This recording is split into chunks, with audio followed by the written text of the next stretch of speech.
და ახლა ინფორმაცია ნაძალდევის რაიონიდან, სადაც 96 უბანია გახსნელი. დილიდან ადგილზე ძირითადად პროცედურული ხასიათის დარღვევები გამოვლინდა. რაც შეეხება აქტივობას, 17 საათის მონაცემებით არჩევანი ამ მრჩეველთა საერთო რაოდენობის 29%-მა გააკეთა.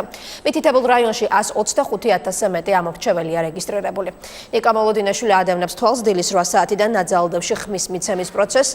ნიკა, ეთერში ხარ და გისმენთ.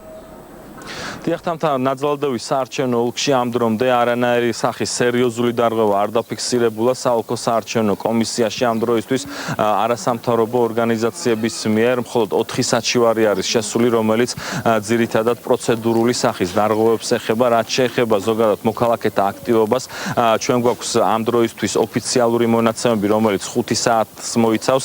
5 საათის მონაცემებით კი აქტივობის მიხედვით ნაძალდევის რაიონში საკუთარი არჩევანი გააკეთა დაახლოებით 40,000-მდე ამ მრჩეველმა, რაც მთლიანი რაოდენობის 29% შეადგენს. ნაძალდევის საოლქო საარჩევნო კომისიაში დაფიქსირებულია 99,948 ამომრჩეველი, რაც 29,35% შეადგენს. საჩივრების რაოდენობას არ მოუმატებია, კვლავ 4-ია, დილის მდგომარეობით რაც იყო, 7 ვითარებაში მიმდინარეობს არჩევნები. ამ დრომდე რაიმე დარღვევას ადგილი არ ქონია და აქტივობას რაც შეეხება წინა წლებთან შედარებით დაბალია, მაგრამ საღამოსთვის უკვე აქტივობა მიმატა და ჩვეულებრივად რეჟიმში მიმდინარეობს კენჭისყრა.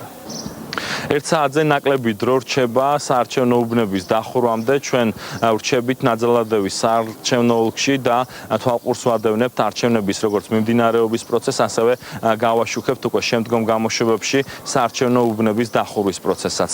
მადლობთ ნიკა. ნიკა მოლოდინაშვილი საუბრობდა ნაძალდევში მიმდინარე ხმის მიცემის პროცესის შესახებ.